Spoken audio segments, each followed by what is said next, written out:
Assalamualaikum warahmatullahi wabarakatuh. Perkenalkan, nama saya Muhammad Andika Haris Jain dengan NIM 400406256550086. Di sini saya ingin menjelaskan kembali materi yang saya pelajari kemarin, yaitu medan listrik dan magnet. Pengertian listrik dan magnet. Listrik dan magnet ada di mana-mana. Pada lampu, komputer, televisi, otot, saraf, bahkan detak jantung dan pikiran manusia. Semua fenomena cahaya, warna, dan kehidupan sehari-hari terjadi karena gaya listrik dan elektromagnetik. Asal-usul listrik. Fenomena listrik telah diketahui sejak zaman Yunani kuno ketika batu ambar, elektron, yang digosok bisa menarik benda ringan. Dari sini muncul istilah electricity. Benjamin Franklin kemudian memperkenalkan konsep muatan positif dan negatif, serta menemukan bahwa muatan tidak dapat diciptakan atau dimusnahkan. Hukum kekekalan muatan hanya berpindah. Atom. Atom adalah dasar semua materi, terdiri dari proton, positif, neutron, netral di inti, dan elektron, negatif, yang bergerak di sekelilingnya. Sebagian besar atom adalah ruang kosong yang menunjukkan bahwa dunia padat yang kita lihat sebenarnya tidak sepenuhnya padat. Sifat dan struktur atom. Berikut adalah sifat dan struktur atom. Atom netral memiliki jumlah proton sama dengan elektron. Jika kehilangan elektron, sama dengan ion positif. Jika mendapatkan elektron, sama dengan ion negatif. Ukuran atom sangat kecil, sekitar 10 pangkat min 8 cm, sedangkan inti sekitar 10 pangkat min 12 cm. Konsep gaya dan induksi listrik. Konsep gaya, muatan sejenis tolak-menolak, muatan berlawanan tarik-menarik. Gaya listrik semakin kuat jika jarak antar muatan makin dekat. Industri listrik. Pemisahan muatan dalam suatu benda akibat pengaruh muatan luar tanpa sentuhan langsung. Konduktor memungkinkan elektron bergerak bebas, seperti non-konduktor, isolator tidak.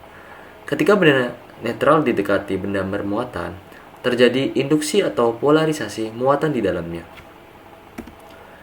Demonstrasi eksperimen. Penggosokan kaca dengan sutra menghasilkan muatan positif. Karet dengan bulu kucing menghasilkan muatan negatif. Balon dapat tertarik ke batang kaca karena induksi.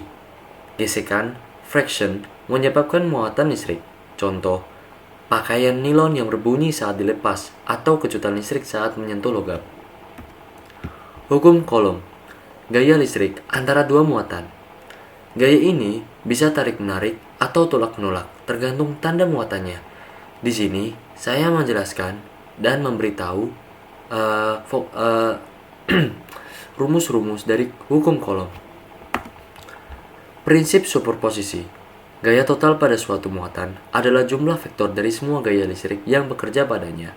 Konsep ini fundamental dan terbukti konsisten dengan eksperimen. Berbanding gaya listrik antara dua proton 10⁻36 kali lebih besar daripada gaya gravitasi antara keduanya. Namun, alam semesta berskala besar didominasi gravitasi karena benda-benda besar netral secara listrik. Alat pengukur muatan. Elektroskop digunakan untuk mendeteksi dan mengukur muatan listrik. Prinsipnya yaitu daun logam yang saling tolak-menolak jika benda bermuatan. Demonstrasi Van de Graaff. Mesin Van de Graaff menghasilkan muatan besar, yaitu ratusan ribu volt. Dapat membuat rambut berdiri dan benda saling tolak-menolak, menunjukkan efek muatan listrik secara nyata. Materi yang kedua. Konsep dasar medan listrik. Pengertian medan listrik. Medan listrik adalah gaya persatuan muatan uji, F per G. Satuan listrik. Satuan medan listrik adalah SI adalah N per C, Newton per Coulomb. Muatan uji medan listrik. Arah medan listrik ditentukan oleh gaya pada muatan uji positif, menjauh dari muatan positif dan menuju muatan negatif. Medan listrik tidak bergantung pada besar muatan uji, hanya pada konfigurasi sumber muatannya. Representasi medan listrik. Medan listrik digambarkan dengan vektor atau garis medan. Panjang panah menunjukkan kuat medan, lebih dekat sama dengan lebih kuat. Garis medan keluar dari medan positif dan masuk ke muatan negatif. Kerapatan garis menunjukkan kekuatan medan, seperti semakin rapat semakin kuat. Superposisi medan. Jika ada beberapa muatan, medan total di suatu titik adalah hasil penjumlahan vektor semua medan dari tiap muatan. Prinsip superposisi terbukti sesuai hasil eksperimen. Titik nol medan. Di antara dua medan dengan tanda berbeda, ada titik di mana medan listrik total sama dengan 0. Gaya saling meniadakan. Untuk muatan sejenis, titik 0 juga bisa muncul di antara keduanya, tergantung besar dan jarak muatan. Dipol listrik, yaitu medan listrik digambarkan dengan vektor atau garis medan. Panjang panah menunjukkan kuat medan, lebih dekat sama dengan lebih kuat. Garis medan keluar dari muatan positif dan masuk ke muatan negatif. Kerapatan garis menunjukkan kekuatan medan, yaitu semakin rapat, semakin kuat. Demonstrasi dan percobaan. Membuat dipol menggunakan dua bola logam dan batang karet bermuatan. Melalui induksi, elektron berpindah dan menghasilkan kutub positif dan negatif. Dipol dalam medan listrik mengalami torsi dan cenderung berputar hingga sejajar dengan medan. Medan listrik dapat divisualisasikan dengan benih rumput dalam minyak yang menyusun diri mengikuti garis medan. Kesimpulannya adalah, listrik adalah dasar dari berbagai fenomena alam dan kehidupan modern. Medan listrik menjelaskan gaya antar muatan tanpa kontak langsung. Garis medan menunjukkan arah dan kekuatan pengaruh muatan.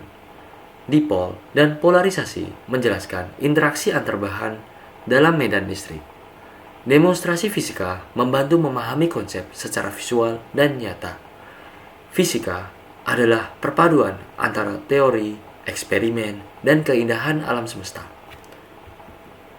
Itu saja yang saya ingin sampaikan di materi ini. Apabila ada saya salah kata maupun kurang untuk menjelaskan kembali materi yang saya pelajari, saya mohon maaf.